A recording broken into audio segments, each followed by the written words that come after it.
What's up? It's Friday, coming off a little bit of a depressing night with the Arizona Wildcats. Breaking my heart once again, nothing shocking, very used to it at this point, but every year, like this was the year I really thought something was different. They got a great draw, and it just did not. It was not fun. Luckily, we're talking football today. I've been itching to talk about it. Didn't have the show last week on Friday. Joining me, and I was trying to think back to like when we met, and it's very funny because we like kind of started around the same time, like trying to figure out our way like during COVID in this like content space. But this is Jordan Vanek at Jordan Vanek DFS on Twitter, and you just recently had some exciting news, so I'll let you share where you are now. I'll be with Roto Grinders. I'll be doing college football content, their main DFS article, breaking down the slate. It's definitely exciting to do college football, even though I haven't done that yet. I will say most of my winnings in my DFS career have come from the college side of things. Yeah. How's it going? Like, how is we were just kind of talking right before we jumped on, but this time of the year is crazy. So like you have to really like put your head down and not listen to things because it starts to get out of control.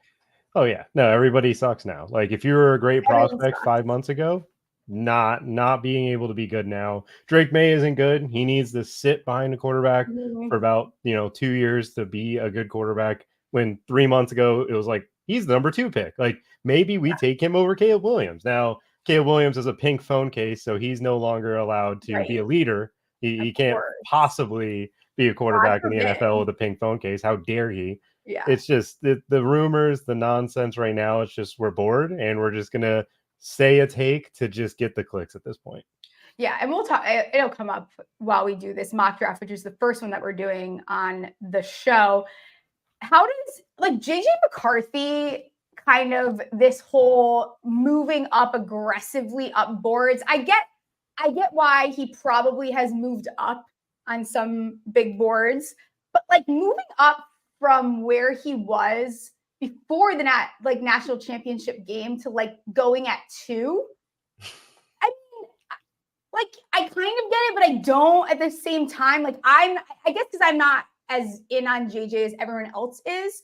Part of that is probably Giants Twitter, but like, what do you make of all of that?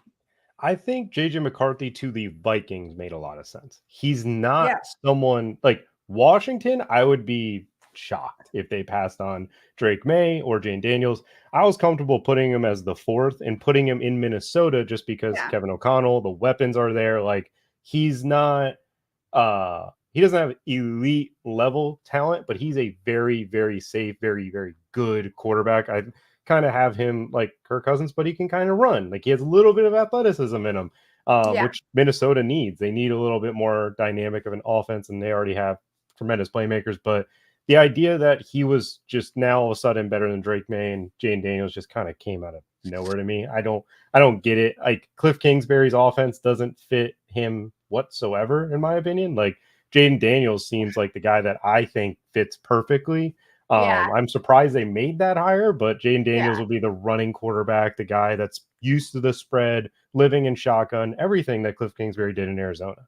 Yeah, and also for everyone, like obviously I pay a little bit more attention to O-lines than most people, but what like JJ behind that O-line actually makes my stomach turn. Like it would be a disaster. There is weapons there, but like you said, I think a Viking scenario is way more attractive than a Washington scenario. But let's do this mock draft. We're gonna do just the first 10 picks. Mm-hmm.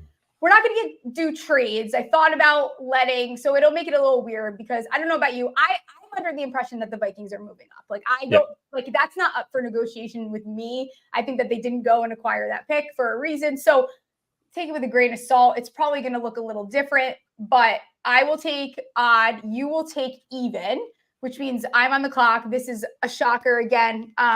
Caleb Williams will obviously be drafted by the Bears. Nail polish, lip gloss, and all. You're up on the clock. Commanders.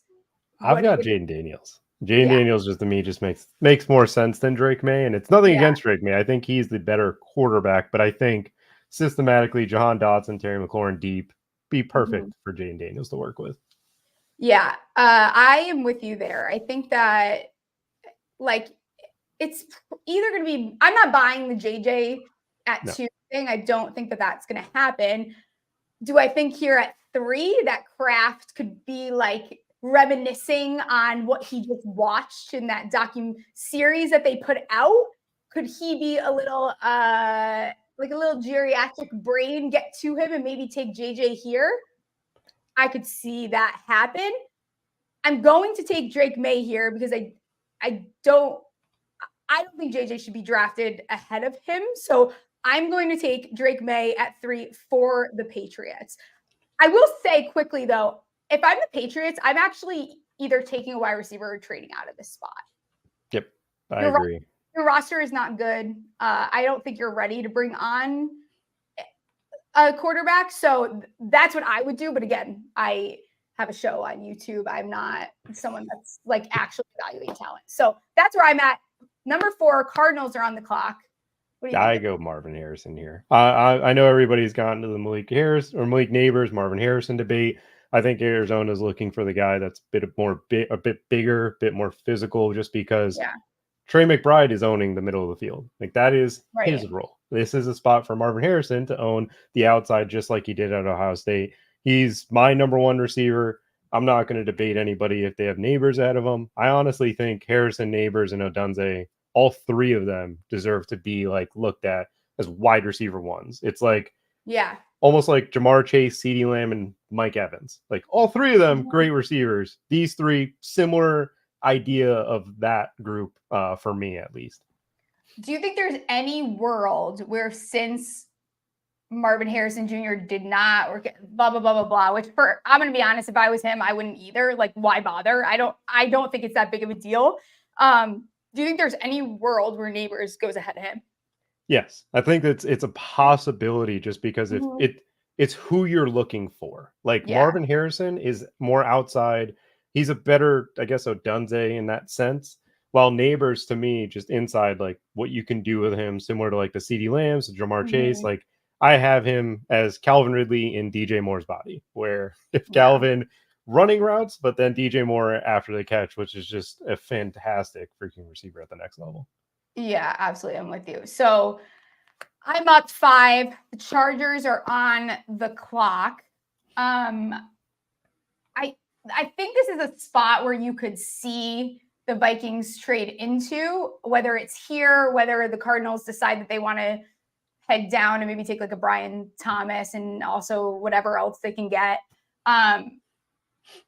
So I think they're going to take Joe Alt. People are going to hate this, but again, it's my take. I think that you don't pass on Joe Alt here.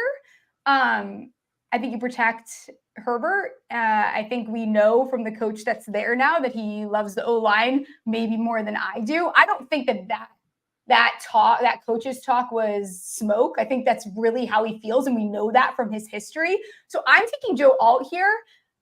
Chargers fans are not going to like that, but I think we didn't fully see what Quentin Johnston can do yet. And I think with how deep this wide receiver class is, I think it's okay to go Joe Alt here because, there you go.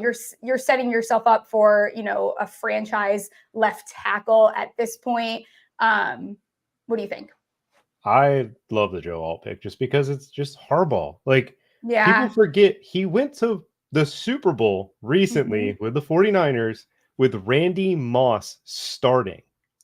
Like, they had Randy Moss as their wide receiver starting in the Super Bowl like 6 years ago. Like, not a decade. Like, to me, I look at it and I'm like, they're probably a good trade down spot because obviously they could just take the tackle and acquire the picks.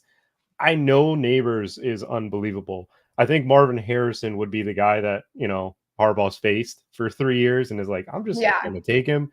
But it's like, you could trade back, and at worst, you could trade back and get Brock Bowers. Like, you could trade back with the Jets or someone who wants to come up for the receiver. You trade back, you get a dominant player. They have Greg Roman. Greg Roman doesn't throw the ball. It's just they signed. I was going to say, like, these guys love running the ball. Like, also, that's they're going to run the shit out of the ball. And I think also, like, keeping Herbert healthy, because that's like last year we saw how that kind of crippled him, and it kind of crippled the Chargers. I mean, the big issue was Staley, but also there was issues there with that O-line. So I think you kind of tighten things up. And I like Joe Alt there. Not a sexy pick. I'll talk about it later with Cody, but there's some really good odds on Joe Alt being a top 5 pick. I've already thrown a little bit of cash on it. I'll probably throw a little bit more as the smoke screens come out. And I was I felt like it was right to give you the Giants because I can't sit here and draft for the Giants. The fans are never going to be happy no matter what you pick here, but the Giants are on the clock. What are you doing here at 6?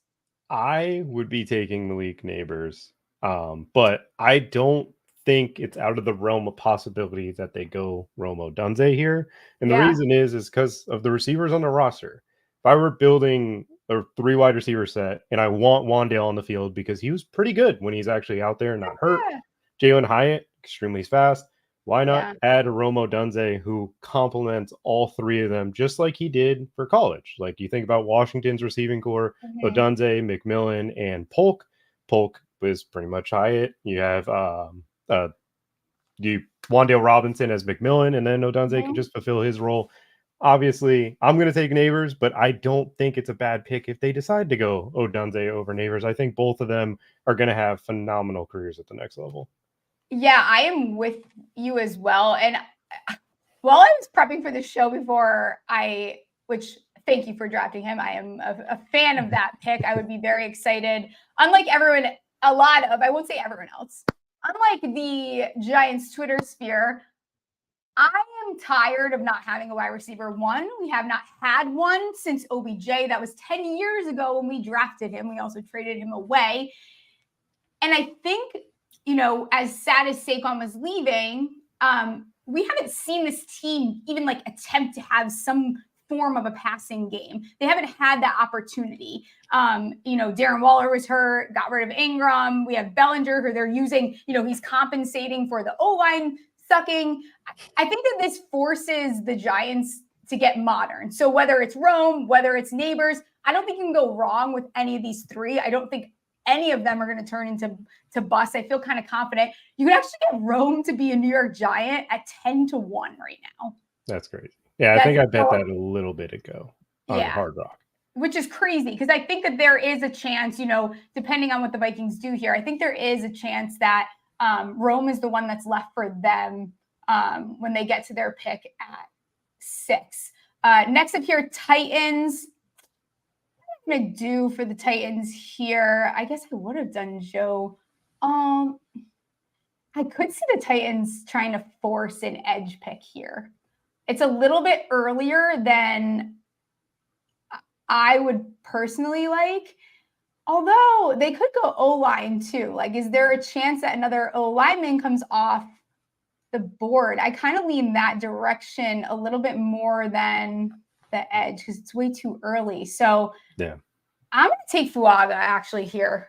Very on brand that my picks so far have been O-linemen. But while I like Fuaga, I think in my head I would love Fuaga to be a Saint. Like that, I think he fits there so well. And the Raiders also a guy if he were to fall. But I think we're noticing across the league that O-line really, really matters. You're seeing teams that go on to win playoff games have a good O-line. I think teams are taking stock in it now. So I'm going to take Fuaga here. You have Will Levis, keep him protected. And they're low-key kind of they're trying to be in win now mode. They've made so many moves that makes me think that they want to win. So I'm going to go with Fuaga. I don't love it there. Ideally, maybe Joe Alt makes it to them. But again, we didn't have the Vikings trading up. So I'll settle for it there.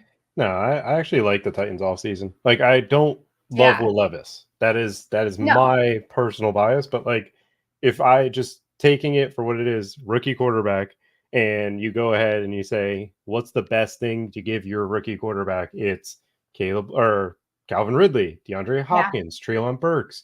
They got Okonkwo. They got Tony Pollard and Tajay Spears. They surrounded him with such good weapons. And then defensively, L'Jarius Sneed, Jeffrey Simmons, they have a lot in front of them for them to actually be good. And their division is amazing. It's really funny how far the AFC South has has come in what, like 2 years, 3 years since all the quarterbacks got there, and now the Texans are looked at as an elite team, and you have the Colts coming up, and just, you know, all that other stuff here. But to say who the Falcons take, the Falcons are the hardest team to me to predict, just because they are tough. This is a trade back spot. This is a trade back for, if for some reason Minnesota hasn't moved up yet, Denver, the Raiders, all three of those teams. And if they're not trading back, I actually think the Falcons, I want to pick Rome Odunze so bad, but I will take Dallas Turner here, just because the Falcons, like, they have no edge rusher. They just, there's nobody on the team that should be starting over there. This is the spot where they can get the number one pick at it. I don't think there's really a bad one between Verse, Dallas Turner, or Latu Latu, but Dallas Turner is the Alabama one I will be taking. Yeah, I think the move here, I'm with you as well. Again, like, since we didn't have the Vikings take it, the board would have fallen a little bit differently, but I think Atlanta and Chicago become very good trade up spots for teams like the Raiders or the Broncos if they want to get really aggressive here. If JJ fell, depending on how it goes. I think Mitchell, the cornerback out of Toledo, is also a little bit of a sleeper for Atlanta here. But who knows what they're going to end up doing. The Falcons pick at 8 every year. It's quite funny. It's been how many years in a row at this point? I think it's like ridiculous. Ridiculous. It's so bad. Chicago on the clock here. I'm going to go with Rome. I think that, you know, that then you've got, I mean, you look at this team at that point. You add Rome. You've got Moore, Allen, Kmet. And, I mean, they're in a great spot. If a QB does fall, I'm trying to trade down because you also have Carolina second next year. So you can add another second probably from that team, and you're in a really good spot because this roster is already vastly improved. You've got Caleb Williams. Look at this receiver room. And Chicago's D was quietly really good, especially in, you know, down the stretch at the end of the season last year. So I think a pass rusher maybe makes sense here. You could definitely make the case for it. Put someone there opposite Sweat, but I mean, they're not in a bad spot.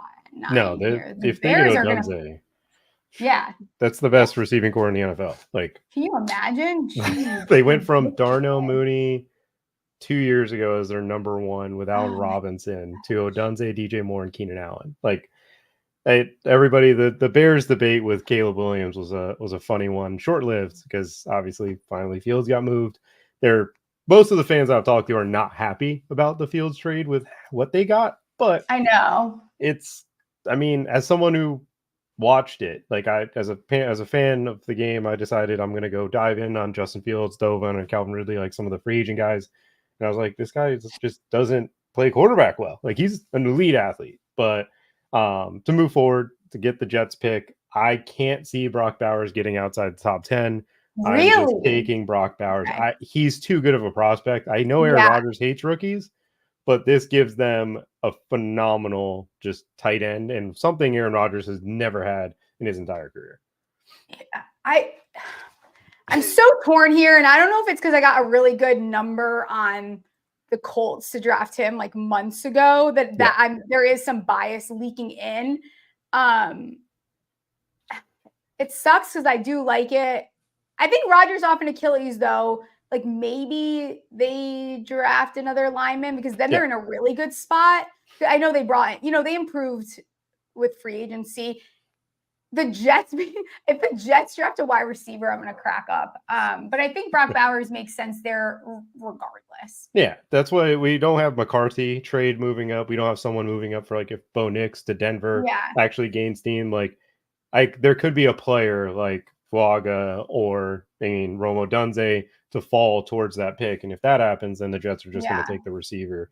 It would be funny getting Aaron Rodgers a first-round pick receiver in his first year of the team. He would hate it. And the Packers, like, repelled it for so long that it would be totally different. Someone said, the classic Mike said, come on, Conklin is a game changer. I'm going to be honest, I just picked him up in one of my dynasty leagues that my tight end room is gross, but I'm like, I got to start picking up guys because I might be in a shit spot when the season comes along. Before I ask you about some of these other players here, let's talk about the Vikings quick though. Where do you realistically think they trade up? You do agree that they're going to trade up, right? I do think they're going to trade up, but I was talking to Ari Maloff, my sports update, about this a Yeah. little bit, like probably when they first made the trade. And this has brought up the fact that when Carson Wentz was drafted, the Eagles traded Byron Maxwell and I think it was Kiko Alonso to the Dolphins to get Yeah. their first early in the draft process, and then didn't trade up until the day or close to it.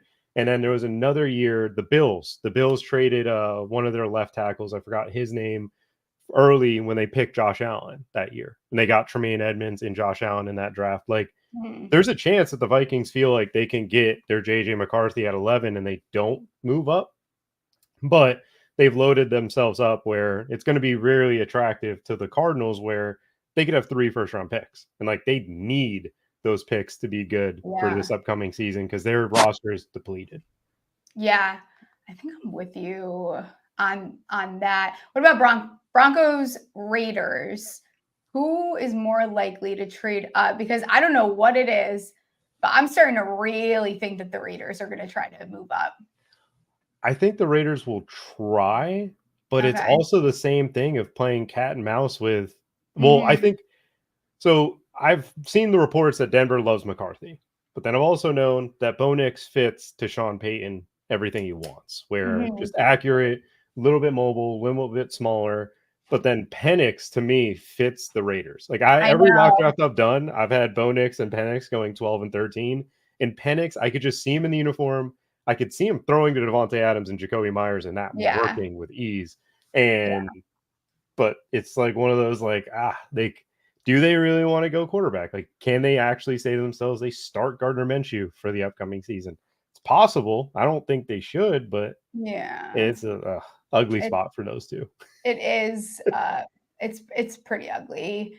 Okay, a couple guys I'm going to ask you about. I'm going to ask you to pick one between some of these, guys. I see someone in the comments did say before I ask you that. So you guys don't think the Cards are trading down? We didn't do trades in the mock, but I do think the Cardinals are absolutely a candidate to trade out of that spot. I think it actually would be smart to do so as well. Going back to what I was going to ask you. So between these two, Rome or Neighbors? I'm taking Neighbors, but it's close. It's so freaking close. Yeah. Worthy or Mitchell? I think it's AD Mitchell. I think the lack of there's people questioning his effort. Yeah. That's just coaching and also quarterback play. Yeah. If you watch Quinn Ewers throw the football, you understand why you wouldn't give 100% effort all the time because you never know where that ball is going. Right. JJ or May? It's May. It's May, and it shouldn't be that close to me. Is there a quarterback that you have that's currently ranked outside by the general consensus outside of where JJ is that you would actually take over JJ? Over him, no. But like, if you're a team, the perfect player the player pairing I want really, really bad is I want Spencer Rattler to go to Miami in late day 3. Oh, I like that. I would like him to just sit and learn from Mike McDaniel in that offense because I think arm talent wise, he's electric. He just has gone through a lot at South Carolina. And I know speaking with Jim Nagy and seeing some of the things he said at the Senior Bowl, like Rattler's a day 2 pick. Like people are going to take that guy in day 2. He's going to make it towards the end of the 3rd, probably. And people recognize he's matured so much since that show. Like even speaking with him in person at the Senior Bowl, you could see it. Just he's a much more mature player. And I hope that it helps when his career going forward. Yeah. And there was bring it back to the Giants as I always do. That first interview that Shane did at the Combine, or maybe it was a Super Bowl. It was a Super Bowl. I think people missed a part of that interview where he talked about, he specifically brought up, I tried to say brought up Brock Purdy. And he said, and you've seen Shane do this too, like when he decides, like he takes who's on their board, like whether it doesn't matter. There's no pressure because he's reached on guys absolutely in his drafts. But he said that has seen how teams have found diamonds in the rough and these guys that just need coaching and the right coach. And he believes that Dable is that right coach. Like Rattler is a guy who, like, I could totally see the Giants drafting. Like I could see them going after a guy like that. It probably will shock people where Rattler goes, but it probably shouldn't be. No, the media and like the way the NFL are just so disconnected with the draft world. Like it's always a fun game. Like this receivers class to me is the best one I've ever watched, ever scouted. And that includes that Odell class that turned out the way that it is. And I'm sitting there as a Panthers fan, 33. I'm like, please just take a receiver. I'll wrap my head around anybody, and everybody just arguing between like Lad McConkey, Xavier Worthy, Xavier Legette. Like Xavier Legette to me is the most destroyed prospect from the Twitter world. But it's like, if you know the kid's story, if you know his background, it's amazing. And I think he's going to be a great pro. If he gets the right receivers coach, he could be an AJ Brown. He could be a DK Metcalf level player. And it's just, it's a fun one. We're going to see some wide receivers be absolute studs that fall to later rounds, because in other classes, they wouldn't be going that late. Classic Mike, before I get you out of here, ask, who's a player that is going unnoticed and needs more hype as of now? I would say it's Malachi Corley. He didn't have the combine, which really sucked. I got to see this dude in person at the Senior Bowl. I've never seen a receiver built like him. His arms are his arms are bigger than my legs. And I'm sitting there and I'm like, how do you play receiver? And there was a play he made. He pancaked the corner. And he came over and he was like signing autographs. And he's like, you guys see that? I just threw that guy. Like, I just threw him. Like, I enjoyed that. Like, these dudes are little as hell. And there was another play in the Senior Bowl that got clipped. I think a few people posted it. He was running his route. Corner was kind of flat-footed, and he just ran through him. And obviously, it's offensive pass interference. And when they asked him about it, and he said, if he didn't have such a light ass, I wouldn't have been called for OPI. He is a freakazoid as a receiver. The Deebo Samuel comp's perfect. I think he's going to be electric in the NFL. But he's like Western Kentucky. All he did was catch screen passes, so he's not good. Senior Bowl, he showed me everything I need to see. Like, I'm not taking Jalen Polk over him. Jalen Polk's the receiver I'm probably lowest on. I don't see it.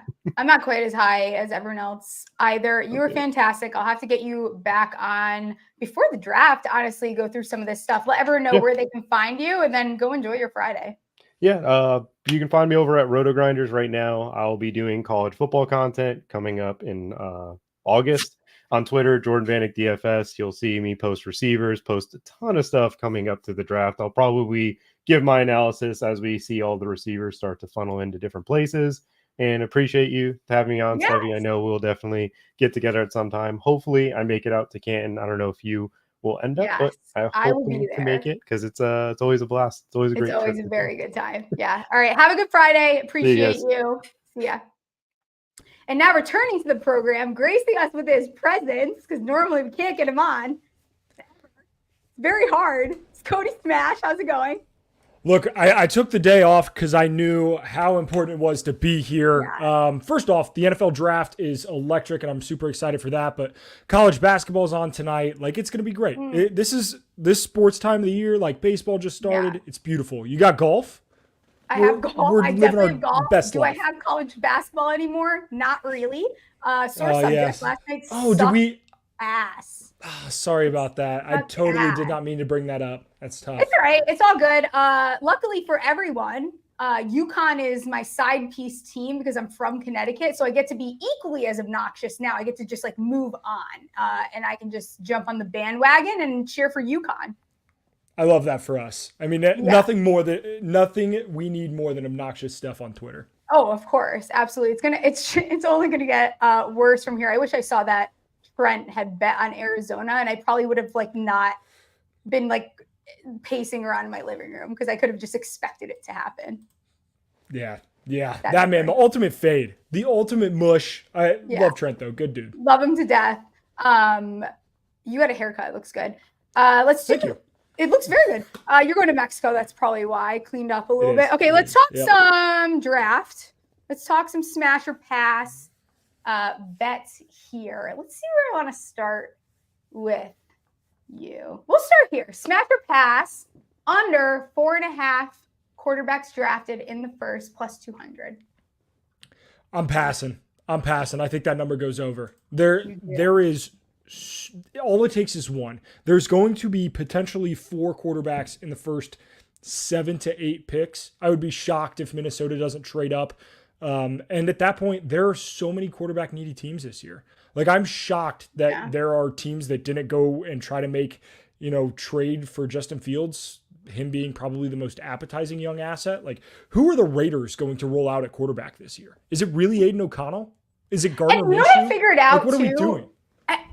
I think that his quote when they asked him about Aiden O'Connell was totally taken out of context. And then like his full sentence was actually shortened down, because I went back last night because I've had this weird feeling. Like, I genuinely feel like the Raiders are going to try to be very aggressive in this draft. I think Antonio Pierce is going to want to get his guy. He said that Aiden O'Connell deserved the chance to compete, not that he deserved the chance to be the starter. Like, I think that kind of got looked over too. So there's so many QB needy teams.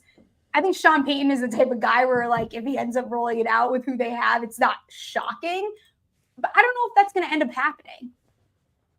Yeah, the Broncos are just such a weird team. They don't have any draft capital to trade because they spent it all on Russell Wilson. So they are it's not that the Vikings need to get ahead of a lot of these teams. They really just need to get ahead of Denver. And could they sit and wait? I don't know.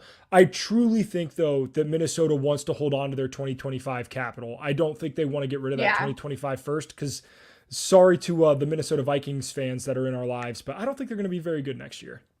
Really? Okay, we'll get into that. That's funny, because I'm going to ask you about their win total in a little bit, but hold off. We'll stay on the draft.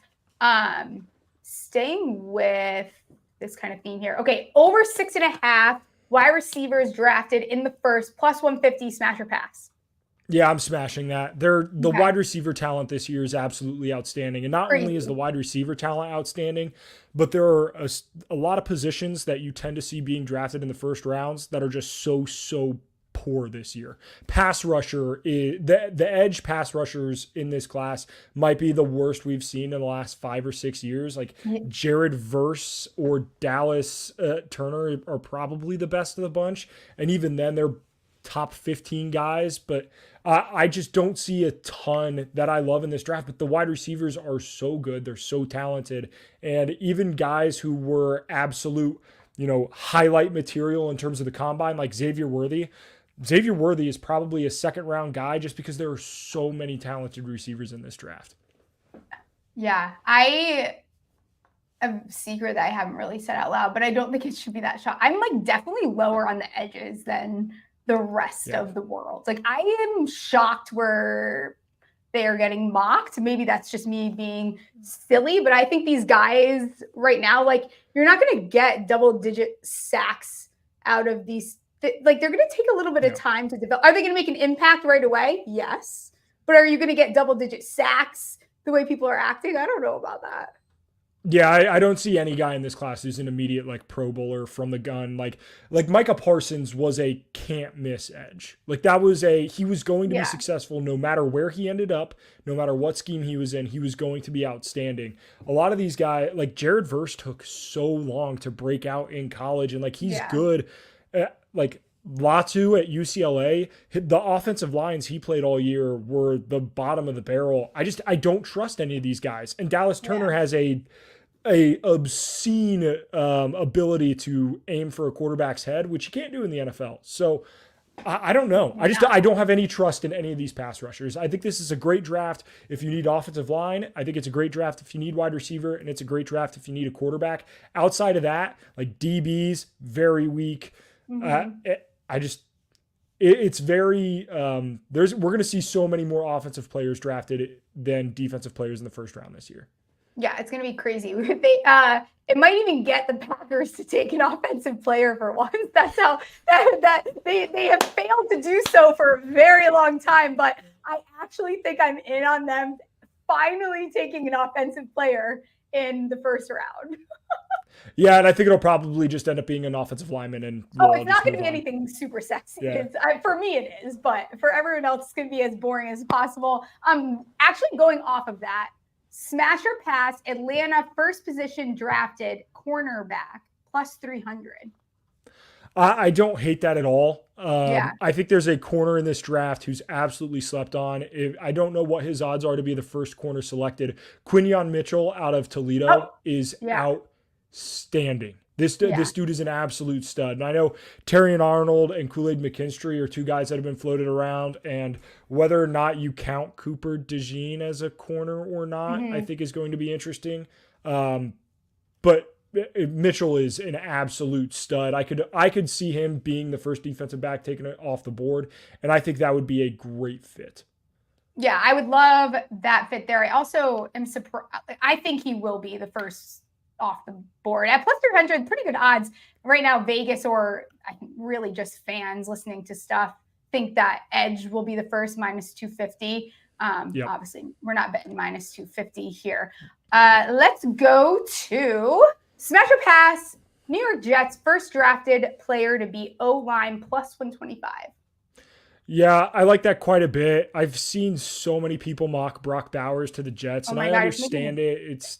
But it's so nauseous. And like, are we really going to put Aaron Rodgers behind an offensive line that the Jets are solid? It's a solid offensive line, but it's not outstanding. And to me, if you have a position at 10 to take one of the premier offensive tackles in this draft, or a tight end, you take one of the premier offensive tackles in this draft and you make tight end work. Like that's a position. And Aaron Rodgers has never been a guy that's really loved utilizing the tight end. So I would much rather try to get another weapon for him on offense some other way, or a second round guy, because receiver is so deep, than to reach for a guy like Brock Bowers. I love offensive line there for the Jets.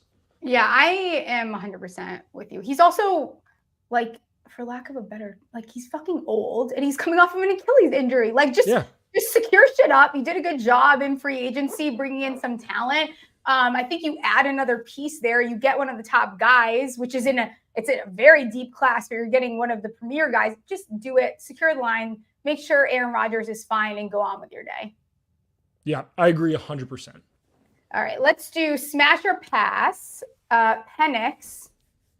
Which is, I laugh at it. Looks like penis. It really does. Like, you can't even type it out. It's funny. Big Penix energy. We all have big Penix energy. God. Okay, Smash or Pass. Penix drafted by the Raiders plus 320. I would say pass, just because at plus 320, that's such a shot in the dark, and I don't feel like you're getting a ton of value there. The Raiders pick 13. I don't think there's any shot that Michael Penix goes into the top 20 of this draft. Now, does that mean that the Raiders could trade back, or they could trade up to get him at the end of the first? I would not be shocked if he's drafted in the first round, because guys want to get quarterbacks under that fifth year, right? That's why you trade back into the first round to get a quarterback. I just don't see it happening at 13. That's way too soon. So if you're going to try to predict a trade, that's just too tough for me to try to do at plus 320. I'm not willing to bite on that. Yeah, because I was going to save this can of worms for a little bit later, but I'm going to skip over it and then we'll go back to it. What about Broncos? They have the fourth shortest odds, plus 500. Again, I like that, but either way, you're going to have to trade back. They're sitting at 12-13. There's no way. We had this huge discussion about whether Will Levis was going to be a top 10 guy or not. And then he ended up being drafted in the second round or third round. And then like Kenny Pickett, how high is Kenny Pickett going to go? Could he be the first pick in the draft? And he was the first quarterback taken at like the 20s or 17, I think it was, with Pittsburgh. Don't get me wrong, I like Michael Penix. He's a great quarterback, but he comes with a ton of injury history. And he's old. He is a damn near grandpa in terms of drafting a quarterback. And it's why the Steelers were so ready to move on from Kenny Pickett. Yeah. He was 24-25 last year. There's no move on, get your guy. He obviously wasn't it. Michael Penix, he's going to have a short leash. He's going to get a year or two. If he doesn't show out in a year or two, they're going to move on very quickly, because he ain't far off from being Brandon Weeden age. And I know how much we all made fun of that pick when the Browns ended up making it. Yeah, and I won't waste everyone's time, but if you want to have fun and go down a rabbit hole board later, go look at how successful players that were drafted at 24, which Penix will be at the draft. He turns 24 in May. May 1st or 2nd. Why do I know that? I don't know, because I was down a rabbit hole last night. Go look at how successful players drafted at 24, which not many in the first round. It's actually doesn't happen, especially a guy that's had 2 ACL injuries. But last night, the new thing is, because Giants Twitter is actually psychotic, but this one might make me have like the biggest like mentee B ever because I can't take it, is the Giants fucking taking Penix at 6. If you think that is realistic, that is just your hate from Daniel Jones coming out, because that's fucking crazy. I'm sorry. That's crazy. Yeah, the Giants would have a better shot to trade up at 4 and draft JJ McCarthy than they would to draft Penix at 6. That's Vegas, just not going to happen. It's just not happening. Vegas agrees. The Patriots actually have shorter odds than the New York Giants to draft Penix because it's crazy. You guys are just talking in circles. Yeah, that Daniel Jones and Michael Penix got to be close in age. They got to be like maybe a year off. Like there's no reason to bring definitely more Penix. than a year, but like Daniel Jones has 1 less ACL injury. Like, I don't know. Fair. Like, what's the point? You're not going to take a guy at I'm not kidding though. If they do draft Penix, which isn't happening, I promise you, I'm probably going to be done with the Giants. Like that might be what pushes me over. And not because I dislike Penix, because I think Penix, it can be good. But like, I'd rather see Penix go to the Vikings at 11 than the Giants take him at 6 while there's still like a top wide receiver available, maybe 2 for you to take. Yeah, that'd just be bad management of your draft capital. Like there's no excuse for that. And if the concern is everyone's so concerned with Daniel Jones's injury history, but you want to take a 24-year-old quarterback with 2 ACL injuries and 2 shoulder injuries, 1 to each. Give me a break. Definitely not. Just knock it off. It's enough. Okay. How about this one? Smash or pass? First running back drafted, Trey Benson plus 250. I like that a lot. Smash. Yeah. Absolute smash. Yeah. Absolute smash. Trey Benson is a dog. He was an absolute stud at Florida State. And I know that Jordan Travis got a lot of love in that offense. Keon Coleman and Johnny Wilson. Like that passing dynamic was incredible. But Trey Benson is a very, very, very good running back. As in terms of running backs I like most in this draft, Jonathan Brooks is number 1. Trey Benson is number 2. Here's the problem. Jonathan Brooks tore his ACL late last season. Yeah. If you want, if you're drafting a running back high, you probably need them to get reps right away. I love Trey Benson, first running back off the board. He is the first running back off my big board. I think he will be drafted early by a team that is going to utilize him. If you're playing fantasy football, he is my favorite, dynasty running back to grab. He's an absolute stud, and he could do it all. Trey Benson is a guy, like they've used him in the screen game. They've used him out in the slot a little bit. Like he is a dynamic player. Yeah, I'm with you. He's my RB1. And right now, Brooks is the favorite, but only at plus 225. So we're not talking a big difference there. I think that Vegas also realizes that there is definitely a chance that Benson is the guy to go first. You think that's happening in the second round? Yeah, I think it ends up happening in the second. No running backs in the first round is maybe the biggest lock of all time. Don't know what that line looks like, but I remember sweating. Minus 1,500. I remember sweating that out, and then the Chiefs took Clyde Edwards-Helaire a couple years ago, which is disgusting. One of the most brutal beats of my life, and we all saw how that turned out. There's no way that we get a running back taken earlier than the second. And I think it'll be late second. The team that jumps out to me the most is the Cowboys, just because I don't trust anybody in that running back room. So I think the Cowboys could jump on a running back early. Jerry Jones is senile. The dude that can't even, dementia is really did you see that piece of paper? Yeah, it's just like him holding a doodles. He's like, these are my notes. That's how I draft.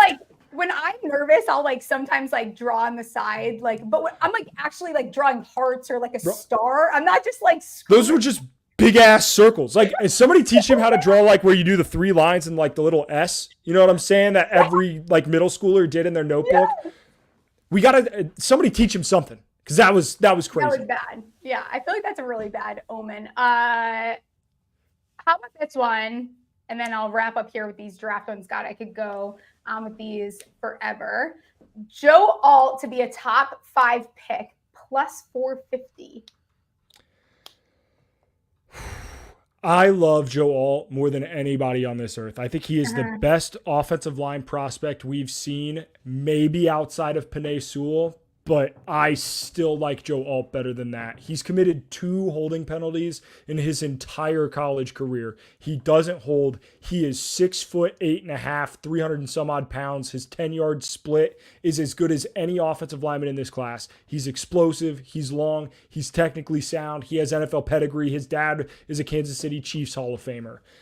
That being said, top 5 plus 450, I'm willing to bite on it. But I don't like that. That's one I'll sprinkle just because. Yeah. If the Vikings end up trading into the top 4 or 5 to draft JJ McCarthy, then you're looking at one team. Yeah. And I just don't see how the Chargers go anywhere outside of wide receiver because they already have Christian. No, they didn't draft Darrisaw. Who did they draft? The guy out of Northwestern. Can't remember his name. I can't either. What the fuck is his name? But there's just no way that they don't draft a wide receiver. They have to draft a wide receiver. With no Keenan Allen, no Mike Williams, I don't know who they have. Rashawn Slater is the guy. Okay, for me to not know that and for him to be, he was you had a crush on Rashawn Slater forever. I didn't get much sleep this week. It's been a long week. I think there's whatever these are, gin in these is kind of hitting me a little bit. Okay, hear me out. So Joe Alt is plus 400 to be drafted at 5. If he gets drafted in the top 5, I think that's where he goes, is probably getting drafted by the Chargers which I will admit right now, I cannot say the coach of the Ravens and the Chargers last name. Like, I don't know why. It's the only word I cannot say. So I just say the coach of the Chargers. Like, it's really, I don't know why I can't say it, but he does love his O-line. So I think it's possible. Yeah, I mean, Harbaugh has that quote, which you want to talk about all-time football guy quotes, saying that every other position in football is reliant on the offensive line. Nobody in the offensive line is reliant on anybody outside of each other. That's just an all-time football guy quote. But when you look at how he's built that Michigan program, they built it in the trenches. I don't know how much roster control he has. I'm assuming it's a pretty decent amount, or he wouldn't have taken the job to begin with. So yeah, I would much rather take him to be drafted at 5 at plus 500 than to take him top 5 at plus 450. I don't see any way that the Cardinals go anyone outside of Marvin Harrison Jr. if they stay at 4. Yeah, and nothing else matters if the O-line sucks, except for Cincinnati, which they kind of fucking unless you take Jamar Chase, and then it all works out and you get Joe Shiesty. And they don't fucking count. That's not it. We're gonna ignore that. Is there any draft bets before I move on to some of these win totals that you've been looking at? There isn't anything that I love. Okay. In terms of teams, the Packers to go defensive back, I think, is an absolute lock, especially with where they're sitting. I think they'll have a shot at either Cooper DeJean or Kool-Aid McKinstry in that spot. Cooper DeJean should play corner. I don't care what anybody says. That everybody looks at his skin color and is like, but he could be a safety. Watch him play at Iowa. He should absolutely be a corner. And then first linebacker taken, Peyton Wilson, I think is going to be an absolute lock. The guy is speed incarnate at the linebacker position. He's so much fun. He is the closest thing we've seen to a Luke Kuechly, Patrick Willis type of linebacker in a decade, in terms of he is just a tackle machine. Like the stats that he will put up will be absolutely insane because he just finds his nose to the ball always. So I love him out of NC State, first linebacker taken. I like that quite a bit. I lied. I have one more draft. Smash or pass for you, and then we'll talk about win totals. JJ McCarthy to be picked. I'm just saying which one I want to do. Number 4 overall, plus 175. Nah, I'm not biting. I understand there. That is, you want to talk about smoke screens and stuff. The amount of things that I've seen about the Vikings trading up specifically to that spot. Don't get me wrong. It absolutely makes sense for the Cardinals to trade back. However, do I think the Cardinals are going to trade back out of 4 all the way to where the Vikings are at 11? I don't know if that's the case, because I think that's going to send you back like 3 wide receivers. And I don't know if they have the confidence in that 3rd or 4th wide receiver being as good as what they're going to be able to get in Marvin Harrison Jr. Now, could I see them trading back and, maybe still selecting a different guy? Sure, but yeah, I just don't see them trading back to 11. And I don't think there's any other way JJ McCarthy gets taken at 4. I don't think the Giants aren't going to trade up for him. Maybe the Broncos, but they don't have any draft capital. So like, who else is going to trade up that far? I don't see anybody. So in my mind, I don't like that. I don't think you're getting great value at plus 175. The fact that it's under plus 200, I don't like it. Yeah, I don't like it either. Giants fans are not going to be happy, but listen, they're taking a wide receiver, whether you guys like it or not. Let's get into some of these win totals. You mentioned the Minnesota Vikings. You don't think they're going to be very good. Their win total, though, is at 6.5. Yeah. That's too low, if we're being honest. I agree to an extent. I understand that Sam Darnold is a capable quarterback, and I understand that they have Justin Jefferson who can win you games by himself. But that being said, that defense is old and it's getting older. Like they have pace at linebacker. I like him quite a bit, but I think it's very, very intentional that the Vikings have not traded that 2025 first round pick. And I think it's because that GM and that staff knows that that's probably going to be a top 10 pick. I don't think that they're going to be very good. You can get the under at plus 115. I don't hate that at all. I would much rather take the under there than the over at 6.5. See, I think if they go under this, I don't think Kwesi sees another year, to be completely honest. His draft history has been bad. Yeah. Kirk left, especially if Kirk has success down there in Atlanta. I already bet this actually at minus 135. I put like slightly over a unit on it. They just like haven't gone under 7 wins since 2013. And I'm not really a trend person, but I think they're in the solid spot to trade up. Even if that doesn't happen, that's not like 7 wins for them is not a lot. For the Giants, yeah. Mm-hmm. For the Minnesota Vikings, not really. Like I recognize that the NFC North also has gotten stronger, but their schedule's it like isn't very hard either. So yeah, they have the 16th toughest schedule, I think. So like right in the middle of the pack in terms of opponents' win record last year. Yeah.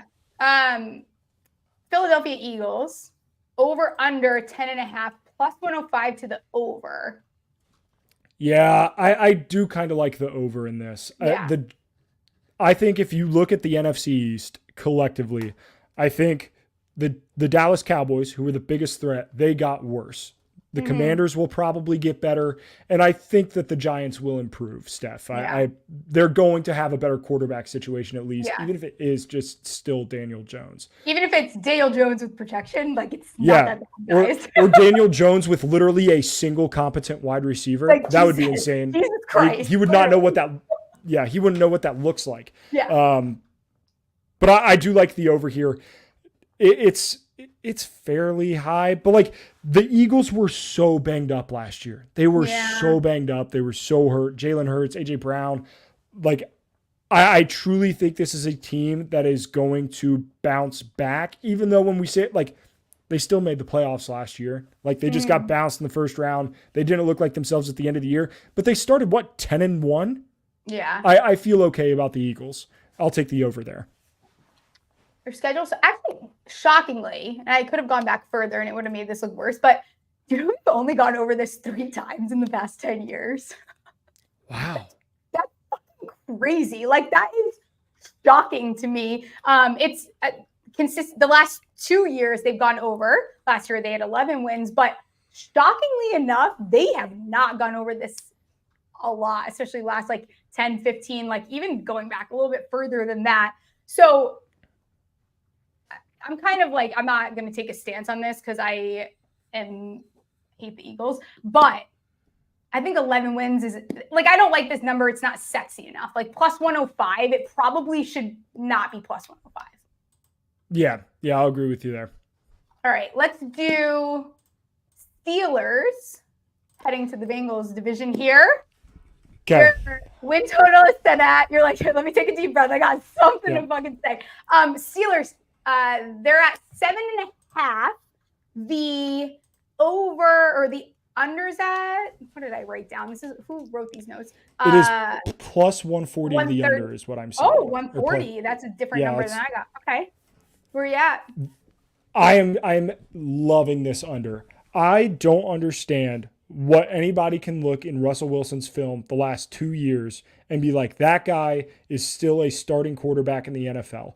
And I understand that what he did in Seattle was outstanding. I saw a Steelers account post a highlight video of just Russ making some absolutely unbelievable throws against the St. Louis Rams. I can't take that seriously. That was so long ago. The Legion of Boom, I get it. Here's the other issue. Russ has struggled when he does not have a clean pocket. The Steelers' offensive line is not good. They need a lot of help. I would not be surprised at all if the Steelers go offensive line with their first pick. They absolutely need help there. Also, in terms of their schedule, they have the third toughest schedule in terms of opponents' win percentage. They play in a brutal division. It is going to be tough for the Steelers to get back to the playoffs. There's a reason that this win total is lower than last year's. Last year, their win total was 8.5, and basically you were betting on whether they were over or under 500 to keep Mike Tomlin's streak alive. They got Russell Wilson, and that number is down from what it was last year. I don't think this team is any better. They lost Deontay Johnson, which was he an unbelievably helpful weapon to them last year? Not really. But Russ is going to throw to who? Pat Freiermuth, the shell of Najee Harris, and George Pickens? Well, he's not going to have to throw because Arthur Smith is just going to run the fucking ball. Yeah. They brought in Arthur fucking Smith. And that's what we're willing to put our chips behind? Patterson. Like, if you don't know the direction that this is going, like, listen, and I'm not a Russ fan. I have not been a Russ fan. I thought his last year and a half in Seattle is all you need to know. And for him to go to a weaker team, you saw exactly what was going to happen. I think, will Russ play better than last year? No, he'll probably play like he did last year, to be completely honest. Like, he played fine last year. Everyone's saying like, oh, he had a good year, but no one talks. He had a fine year. Like, he played like someone that has formerly been to a Super Bowl. Like that, like I get it. He was fine, but I think I'm leaning the under here. What I think will happen though with this line is I think the Tomlin theory will come into play again. And I think that this number is going to go up. So I'm personally going to wait because I think it ends up closing at like 8.5. And I'd rather just take the under on the 8.5. Yeah, and I know the Steelers fans love their new GM, Omar Khan, and I get it. So I could see the national media having a nice little field day if they go with some flashier draft picks and, oh, wow, the Steelers, don't look now, they could be back. And yeah, if you could get it at 8.5, because I agree with you, I do think it jumps to that number, especially with the under 7.5 being at plus 140. That number's got to move at some point. So, yeah, I don't hate that at all. Yeah, we haven't brought them up yet, so I will bring up your Bengals. I wasn't going to. They're sitting at 10.5 wins. Joe Burrow is healthy. Where are you at for this one? Yeah, I mean, I like the Bengals quite a bit. Obviously, they are my team. But looking at what they've done this offseason, I really like the pieces that they've added. They brought back Von Bell as a third safety. I think we absolutely needed safety depth. They brought in Trent Brown to be that right tackle. Now, Do I think signing Trent Brown to a 1-year deal prevents the Bengals from drafting an offensive lineman this year? Not at all. I think they still probably end up going offensive line in round 1. But it prevents them from having to start an offensive tackle opposite or a new rookie offensive tackle, right? Joe Burrow's injury, it sucks, but it isn't a leg injury that I'm super concerned about, right? It's a wrist. Yeah. He should be back full, ready to go by, training camp and OTAs, whatever. And then they brought in Mike Gesicki at tight end, which we've just been punting on tight end the last couple of years. I'm okay with that. It worked, though. It's worked for the most part, to be honest. The tight end isn't a focal point of that offense. The biggest concern I have with the Bengals is losing offensive coordinator Brian Callahan, because he has done what I think is a fairly decent job with Cincinnati. We'll see what the new offensive coordinator does. They lost Joe Mixon, which, it is what it is. We knew that was coming. I would be stunned if the Bengals didn't draft a running back. I don't think they trot out Chase Brown and Zach Moss as their only 2 running backs, but I will lean over 10.5. It's a tough division. But yeah, I'll lean over 10.5 there. All right. What position do you think they're drafting in the first round? Oh, they'll go offensive line. Yeah. They'll go offensive line. I wouldn't be surprised if it was J.C. Latham out of Alabama. I love him to be. He's a good prospect. Yeah. I think Olu Fashanu has dropped a little bit in terms of the public perception, but there was a while where he was the number 1 offensive lineman in this class above Joe Alt. Yeah. He's an absolute stud at Penn State, really technically sound with his footwork. Tylese Fuaga out of Oregon State is a guy who's been getting a lot of buzz. I would be happy if we had any of those guys. I do think that there is a potential that we draft an interior offensive lineman as well. Jackson Powers Johnson out of Oregon. Watching him pull from the offensive guard position is sexual. It's sexual. It's the best we've seen since Quentin Nelson, in my opinion. It's beautiful. Rick Spielman loves him. That's where I initially got the idea to I go through watching these guys, but I was like, all right, he doesn't shut the fuck up about him in the podcast. I'm like, let me just watch. He's very good. Yeah, he's unbelievable Big player. Fan. And he moves, you talk about players who have an ass. Steph, we know this is an ass podcast. Jackson Powers Johnson has an ass. We are a pro ass podcast, but Jackson Powers Johnson has some ass behind him. He moves guys, it's fun to watch. Yeah, big ass fans. Caleb Williams also wasn't familiar with his game. Does have a dumb B, which I'm a fan of. Williams, I'll tell you right now, he has I always liked him, but he's grown on me even more because he is already handling the league and the trolls the way that you should. And that's why I think he'll be successful, because that shit's not going to hit him. He's like, I'll fucking wear my nail polish. I got my lip gloss on and your girl likes it too. That video is hilarious. Yeah. I understand not wanting to address the haters and the trolls or whatever. Yeah. But you can't just push everything to the side as an NFL quarterback. People will blame you for deflecting and whatever. The fact that he's can take the shit, dish it back out. I think Chicago is going to embrace him. We had talked about it off, via text message or Twitter or whatever before, but RG3 saying that the Bears might be the best starting quarterback situation for a first pick we've seen in so long. They went and got Keenan Allen. They traded for DJ Moore. They were a 7-win team last year. The only reason that they're drafting number 1 overall is because they absolutely fleeced the Panthers for a first-round pick. Their actual pick is 9, and they have a chance to get either another 3rd wide receiver, which would be absolutely insane, or another damn good offensive lineman to shore up what was already going to be a pretty solid group. Yeah.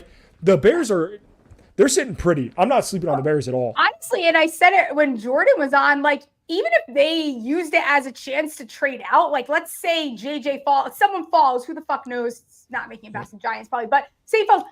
what? They already have Carolina's next year's second. They have their second. Then you can get another second there for a team that has vastly improved. And their defense was very underrated last year. Yep. They continue to just make that, like, their roster is solid now. And you're telling me they can go into next year on top of having their first 3 second-round picks, probably, if they were to trade down, is crazy to me. So they're in a good spot. I think we'll see what they do with it, because Chicago does love to Chicago. But to think that that's not an awesome place to get drafted right now is something else. Yeah, I agree. Absolutely agree. Last 2 teams. One's not as fun, so we'll do this one because I've been thinking about it a lot, because this line has already moved since they opened. Tennessee Titans, 6.5 is the win total line. Yeah, this truly comes down to how much do you believe in Will Levis, right? Yeah. I am a believer in Will Levis. I think he has all of the talent. Obviously, at Kentucky, he was a bit prone to turnovers, but he actually looked pretty solid late in the season for Tennessee. I think they absolutely shore up the offensive line. I don't think there's anybody who is more desperate for an offensive lineman in the draft than Tennessee this season. Yeah. You got D-Hop, you got Calvin Ridley. Like, there's a recipe for success there. They have a pretty solid defense. They brought in Tony Pollard to replace Derrick Henry. And I understand that, like, you're never going to be able to replace Derrick Henry in terms of what he meant to that franchise. But I do think you can replace Derrick Henry in terms of, like, you don't need to run the ball 40 times a game. Because, like, there were times where that lost you the game was your inability to get the ball down the field. And I think Levis can do it. 6.5 is a low number for a division that includes the Jags. We've seen what they've done over the last several years. Like, they've always been a disappointing team. They have a pretty easy schedule. I think they have the 21st most difficult schedule in football this year. At 6.5, I'll take a shot on that over. Yeah, I took it at the 5.5. I think the shot at the 6.5 is good. Damn. I think their schedule's it opened at 5.5. It's sneaky, could be very difficult in some ways. I think it's going to matter when they play certain teams. But I think that the Titans, and kind of similar to what the Texans did last year when everyone was like, oh, it's still like rebuilding. No, like, the Titans made fucking moves to show you we actually just want to fucking win now. So we're going to figure out how to win games before the season starts. The Titans are like, we're going to be aggressive in who we add. I think at their pick at 7, I don't even think it's up for I think they take an O-lineman there. They released their left tackle. They're going to have to replace him. And they're doing something that a lot of these teams didn't. Like, they're making sure that Will Levis has the best chance. So if they need to move on from him, they fucking can. Like, it's something a lot of teams should have done before they decided to either sign their quarterback or whatever it is. They're making sure there's no excuse. If Will Levis sucks next year, it's not on Will Levis, because the O-line is going to be solid. You've got whatever talent you need. So Will Levis, here you go. Either succeed or you sing. Yeah, and I don't understand why more teams don't go that route. Yeah, I wish I knew. The being half in, half out on a guy and not giving him the weapons or the tools, it's not good for anybody. Because even if he is the guy, you can't tell. Yeah, 100%. Any win totals that you were looking at before I end this thing? Yeah, the only other one that I was looking at is Seahawks at 7.5. I think is a really interesting number.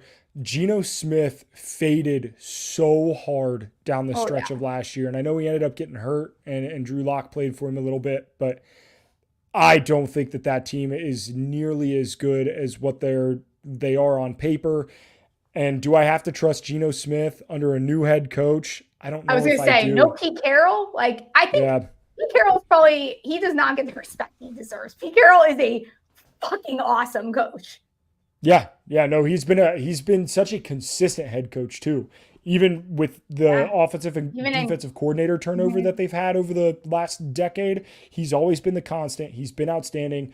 And outside of a down year or two, like, the Seahawks have been fairly consistent with him being gone. I like under 7.5 because there are a few teams looking at their quarterback situations that are looking like 1-year rentals. And I think the Seahawks might be one of them. Yeah, I think I'm with you. I kind of like that there. I could talk to you for another fucking 4 hours. So I will wrap up my shit so we can all go enjoy our Friday. Let the people know where they can find you. If you do not follow him yet, you need to do it, especially if you are a college sports fan. Let them know where they can find you, and they'll let you get out of here. And then you got Mexico. Yep. And then my ass is going to be bellied up to a pool bar here in about a week. But we are at Smash Hits Sports everywhere you can find me. Instagram and TikTok are the two biggest platforms, but you can find me on Twitter and YouTube as well. I'm betting on every single game for March Madness. So if you are a college hoops guy or gal, make sure to check me out there. Let's have us a hell of a Friday, Steph. Let's fucking do it. If you have not liked this video, if you're not subscribing yet, please do that. If you're listening via the audio version, rate and review, and we'll catch you on the flip. See you guys. Thanks again, Cody. Yep, later.